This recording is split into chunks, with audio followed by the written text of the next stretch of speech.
Hello, welcome to Joeofthemasks channel. Now this will be chapters 4, because the first two were in the first one and the third one was in the second one. So this will be chapter 4. So if you haven't seen the first 3 chapters, go ahead and go back, and there should be Love Can Bloom 1 and Love Can Bloom 2.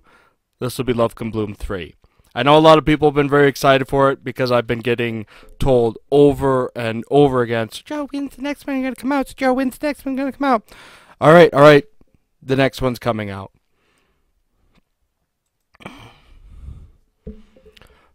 Farseer Taldir pursed her lips to suppress a grunt of pain as she probed at her wound. Blood crunched as she dragged at more of the half-crystalline clotting. Maybe I won't die yet, she thought.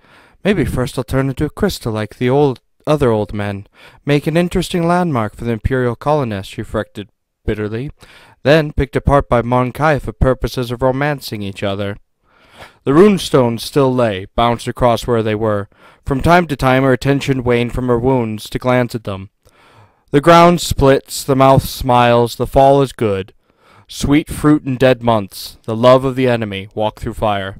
For once, she wondered as she picked off the choice stone from the stone of the blind man seeing. Wouldn't it be nice if they would say something like, enemy troop movements, allies positions, things that would be practical? She rose, picking up her helmet and putting it on. That only increases your target profile. She froze, her helmet half on. It was like being snuck up on by your own shadow. Aren't you quiet, muttered Taldir, as she finished placing her helmet on. And aside from that, why should you care what my target profile is like? It seemed strangely wobbly.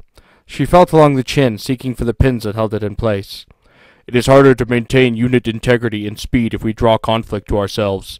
The Vindicator sat down, the las rifle, carefully as he approached Taldir. Taldir, for her part, was doing her best to ignore him. Unit integrity? Forgive me for desiring a little independence, but I'd rather not depend upon a sociopathic Mon-Kai. She tapped her helmet. I'm going to need this. Really? Yes. It has taken damage. So? The Vindicator stepped forward as Taldir turned around slowly. The sky was turning darker by the moment. Not that either of them would care, she mused. Was he trying to intimidate her with his height? Well, she thought, gripping her spear, she was not about to be pushed around by something that hadn't even been born by the time she'd killed someone. The Vindicator reached forward, placing a single finger on the helmet. He pushed it slowly, 90 degrees. She saw the hints of his psychic signature through the wraithbone, as Levy stepped back. Did your strap break? Very well, said the Farseer, removing the helmet and setting it to the ground to her side. You don't have to demean me. And the wings? They stay. She would not toss away her soul stones so easily. Taldir raised her head, then glanced to the horizon. Where do we go, then? Suppose you hadn't thought of that, did you? I have thought of that. Since I have failed my original assignment, and as of yet the planet has not been secured, standard Imperial protocol concerning Xenos Farseers would result in... They'll hunt me with kill teams. A nod. Awfully kind of them, concerning everything. Taldir crouched, placing her palm on the ground. I wonder if it's stern, she muttered, her hands playing through the cold ground, winding and dancing. She closed her eyes for a moment and nodded. I have a direction, she paused, a moment, biting her lower lip before glancing at the assassin.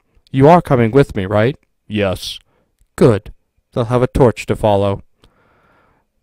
The dirt was dispersed, the shell casings buried and the helmet left hanging from the wretched root that watched, the last drops of blood crystallizing upon it. Medliv leaned back in the chair, staring at the concrete ceiling. I estimate half dead. One of his entourage shook his head. Standard morale dispersal, 63% break. No, just the officers, maybe 2 beyond that. I get it. It was a bad idea to send the men after him, but I thought after all he is... The fingers were wrapped around Alexander's eye and gently tugged before the pain hit his brain, and he was face to face with Midliv's angry eyes set in the emotionless plastic face. Do not end that sentence. You did more than just kill, maim, ruin, demoralize, or damage equipment and personnel. You have armed him with a las rifle.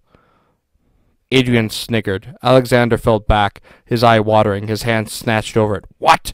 It's a las rifle, muttered Adrian. Most armors just get a blister. If he's using that, it's an improvement over that bleeding huge Exodus. What does a laser do? Midliff turned to Adrian, shaking a barrel out of his sleeve. Began Adrian, uncertain how now as the assassin's attention was turned directly towards him. Emit heat. Quite capable of vaporizing water, by the by. A main component of our bodies. I believe the heat the average militarized laser puts out is 500? Sure, 500 degrees Celsius. We'll aim low. Midliff scratched behind his ear, producing a small power pack, bits of fake flesh still hanging off of it. Now, what do you suppose happens when, 10 cubic centimeters of human flesh gets evaporated? The leads plugged into the barrel with ease as Adrian made to move out of his chair, finding 2 pairs of hands on his shoulders, the assassin at his back. Want to find out? Said Midliff, taking aim with his ad hoc laser at Adrian's face, held in place. You're right, Midliff said, thumbing the power pack as the barrel warmed to lethality.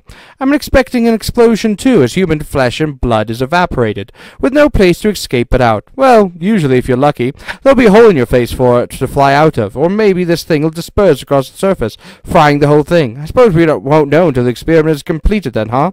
Governor Militant Alexander set his carpressed armored arm in front of the barrel. I don't recall you giving you permission to fire upon my men.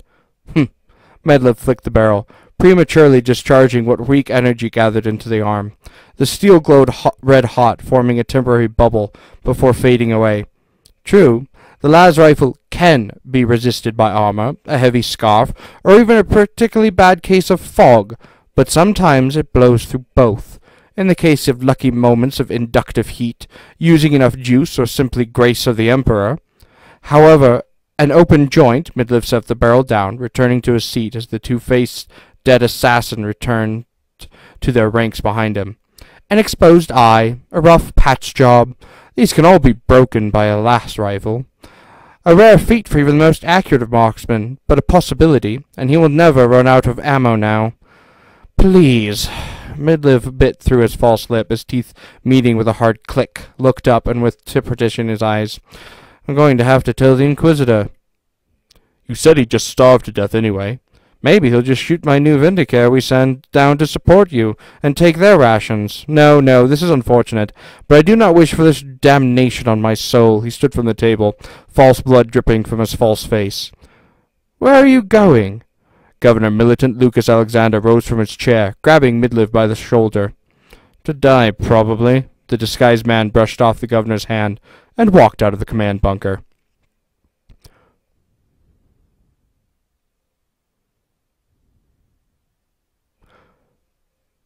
We are heading towards the Orc lines. I know. The horizon carried away heavy clouds, pregnant with rain and storm, ready to match the distant horizon's flash of light and distant ordnance. Do you have allies among the Orcs? Taldair gave the Vindicare a look. No, I managed to manipulate some Orcs. That is true. Taldair waved her hand in the air. I can hardly do that again. The kill teams. Yes. Like the nose of stones crashing into each other, the war thunder rolled through them, softly shaking the ground. It's not a mission type in the Vindicare dictum. It is to initiate conflicts between 2 opposing forces. It will be done. Oh. A deep resonating cry echoed in the distance as a rock whizzed end over end in expert circles over their heads of the pair. You have experience in this end? No. I mostly dealt with affairs of the state. Which means? Discouraging sedition and treason. Recently I've been employed in combat support. Taldair nodded, and then picked up step to get beyond the assassin. Ahead the choirs of the battlefield roared its welcome. The Inquisition of the Imperial Man is quite possibly the most powerful organization across known space. By its whim, heresy is dictated. By its need, armies march. By its judgment, planets burn. The Space Marines, undisputed mighty warriors, the grandchildren of the Emperor of Man, bow to the whims of the Inquisition, even if they do bite and champ at the bit. Inquisitors step the range of Holy Terror's throne, to the Black Library of the Eldar, to the interior of the Eye of Terror. What would have a man damned and executed for heresy, the Inquisitors engage in. They are the unchallenged and ultimate authority. A horizontal river fell upon the 10,000 liberators of Kronos, stood to ranks, as the Valkyrie landed on the pad set before them. full dress, immaculate. Even those imprisoned, all stood to their full attention. Not a one wished to be found wanting. Governor Militant Alexander stood in the front, waiting, unwavering, as the dropship settled down before him, whipping water into his eyes and coat. He had to look good, not just his own fate, but that of the world rested upon it. Cherubim fluttered out, carrying multi-lasers in their bellies, as the 9-foot bulk of sacred artificer armor stepped out. Gilded gold wrought across the ceramite plate, inscribed with prayers of benediction and psalms of wrath. At his waist hung a power sword, its wraith-bone sheath clacking against the ceramite in the wind of the storm. Lightning flashed, picking out the bionic eyes under the hood. He glanced behind him as two figures appeared, a tech priest, and someone in a robe. Who repulsed the governor. No, he whispered, staring, as the cowl of the robe turned left and right mechanically as it proceeded down the steps. The Inquisitor glanced across the assembled 10,000 veterans of the Kronos Liberators, and turned aside to walk to Alexander, who was frozen in terror. He had felt this before, this terror that sapped at the very soul. Lucas Revere was interrupted by the Inquisitor's hand. "Get rid of them," he grabbed Lucas' soldier, "and cease your cowardice." The nausea grew as the abomination drew closer, maintaining a respectful step behind the Inquisitor. Lucas nodded, every hair standing on end, and turned to his commissar, whispering in his ear, "Dismiss the men." The commissar started bellowing out orders as Lucas led the Inquisitor back to the command bunker, ruling the treachery of the Vindicare.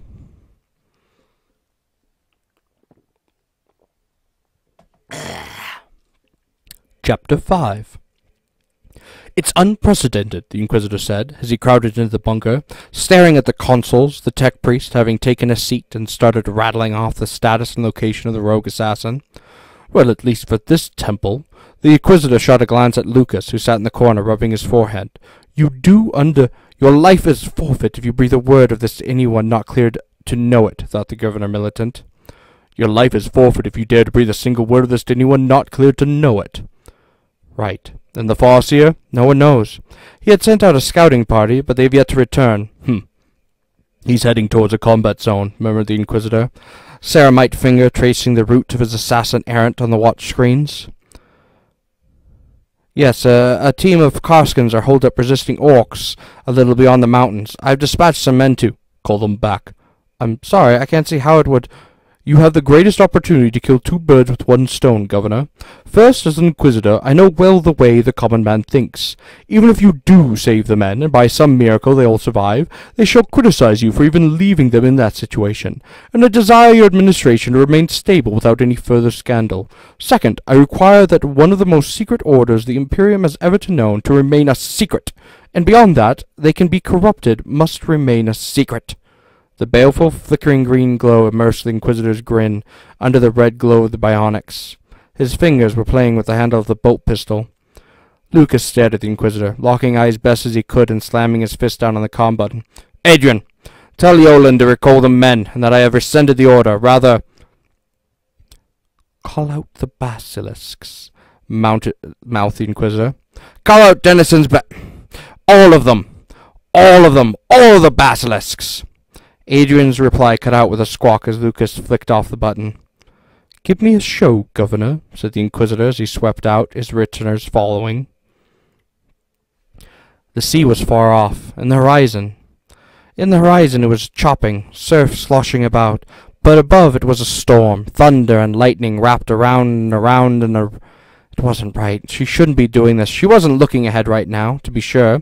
She could always feel the ebb and flow of fate running along her ankles in the back of her mind, but she shouldn't be seeing it unless she wanted to. The hunger. Behind her. She turned and beheld the glittering dust of spirit stones. Beneath a burning sun, they danced like embers above the bodies of Eldar, common and noble, all with their hands plaintively in the air. The air beset with gasps for breath and whispered pleas as under the bodies rolled the dark and cracked ground, fresh and blood crowing under them. Mouths spawning again and again, coiling like cancer across and over the bodies. The gasps became screams, and the whispers became cries for help. Blood shot out in squirts like bullets, staining and stinging Taldir's face. Drills of flesh and bone rammed down again and again in the mass, a sick parody of sexual congress. One, a bone singer, was propped up, an organ set before her as she was puppeteered to play to the scene, arms wrapped around hers, snapping softly like acorns underfoot. Eyes grew like weeds, wrapping and rising, staring up into the grisly scene. "It waits," said a voice that managed to skip her ears. "There's no one left but you," echoed the foreign thought, as the farseer tried to spin, to turn away, but always found the scene going. "And you're the climax." The pink flesh moved on, rolling toward Taldir, leaving broken, hollow, desecrated bodies, no two the same. She awoke, weeping. They were maybe 9 kilometers away from the Orc battlefield, when the primary had passed out. She had still walked 7 steps more, but the sound of a quick shadow of heartbeat, change in breathing, and missteps grated on the previous light-footed rhythm that she had displayed. On step 6 she was beginning to fall, and Liivi began to move. He caught her on step 7. Her black hair fell around his hands as he carefully lowered her to the ground. He felt the minute stresses her breathing put upon her suit, the small strains her muscles went through as she slowly fell into REM sleep, and her body relaxed control, the warmth of her through his gloves, her eyes shut, her lips twitching, whispering. He wasn't sure why, but he held her a little more tightly at that moment, for just one moment, before lifting her to his arms carefully and moving on. When water started to pour from her tear ducts, he was 6 kilometers away. He didn't know Eldar could lastimate. He glanced around, infrared spectrum. Some small pockets of warmth were out there, only one within 1.5 kilometers. He carefully set down Taldir on her side before shooting the rat. He had seen people comfort others when they had commenced with standard grieving patterns. He had seen a lot of grieving, rarely before the mission, but often after. He had watched them cling and cry on one another as their beloved died, or they bore witness to the Emperor's wrath. Her hand wiggled about, scratching at the ground through her gloves. He reached out, carefully, and took a hold of it. She calmed down almost immediately, as the frenzy of motion beneath her eyelids increased. That wasn't that hard, he thought, as he kneeled down next to her. Her hair was in her eyes, wet and plastered to her face. He reached down, leaning in. Her eyes snapped open. "They're all dead." She knew it. Slaanesh claimed many, some had been saved, but the fact remained. She was the last Eldar on Cronus. To be sure, that had been the last stand, the main base and the first landing zone that had fallen to Imperial forces.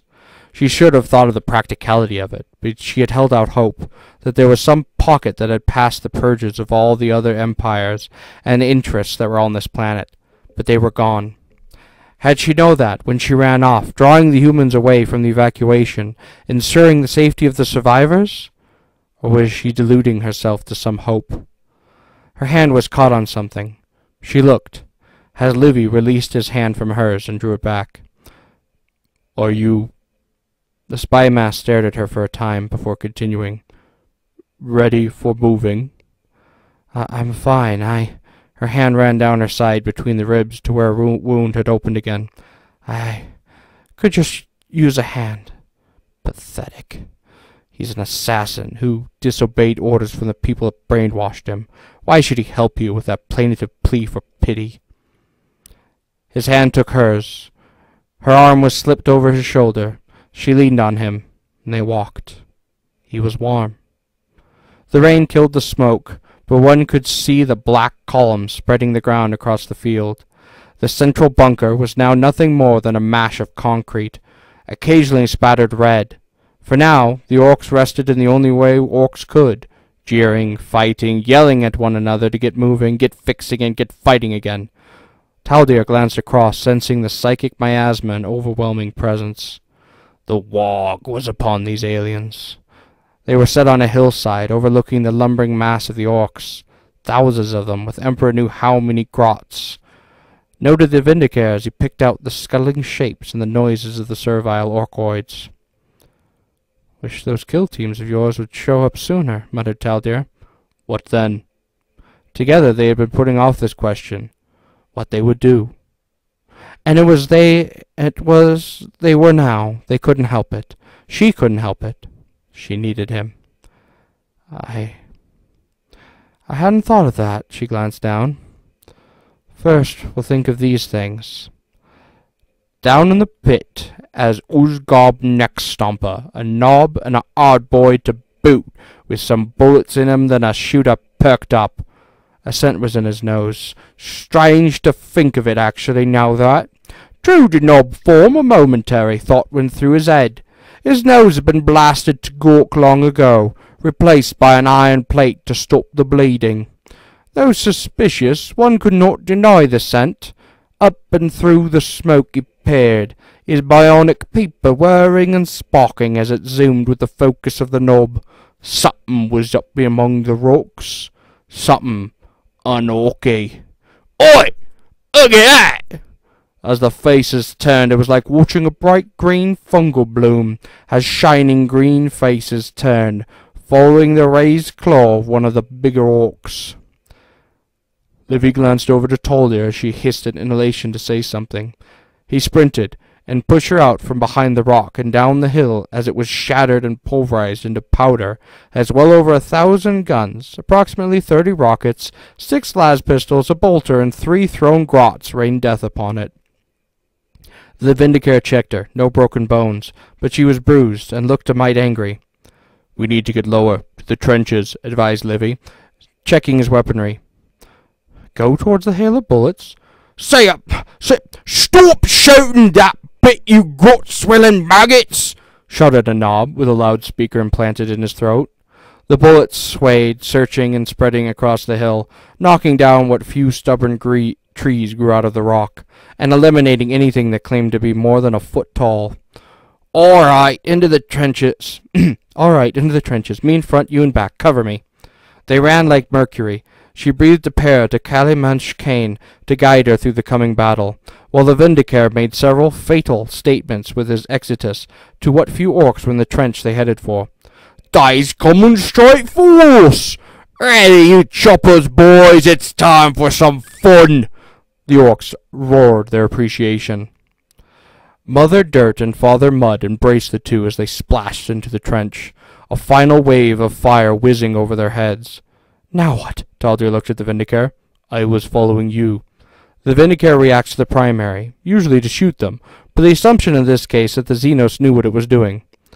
Oh, shit. Do your bunkers have underground complexes? Depends upon the engineers, but they never connect into the trenches. Great. Well, I suppose we're all just 30 kilometers away. Someone shouts fire. A bare minute later, inside the valley above the trenches, 300 incendiary rounds burst. In the air and on the ground, bright white light interrupts Farseer Taldir, and the world around the two becomes little more than fuel. Alright, and we'll end it just before Chapter 6. Hopefully that'll be coming up soon. So anyways, that was Chapter 4 and 5. I got 2 more chapters done today because they were kind of short. And why not? Anyways, hope you had fun listening. I made a couple of mistakes there, but it's been a while since I've just dry read like that. And hopefully I'll get back into the swing of things. I'm also thinking about starting to read my own story that I've started writing, as well as some of the other stuff I've started doing. So we'll start seeing more videos, different videos, variety of videos. And again, always tell me what you like to hear and what you like to see in the comments below. I love to read what you guys say. And it kind of perks up my day. Even you haters, it's kind of nice that you pay attention to me. Thank you, and you all have a wonderful day.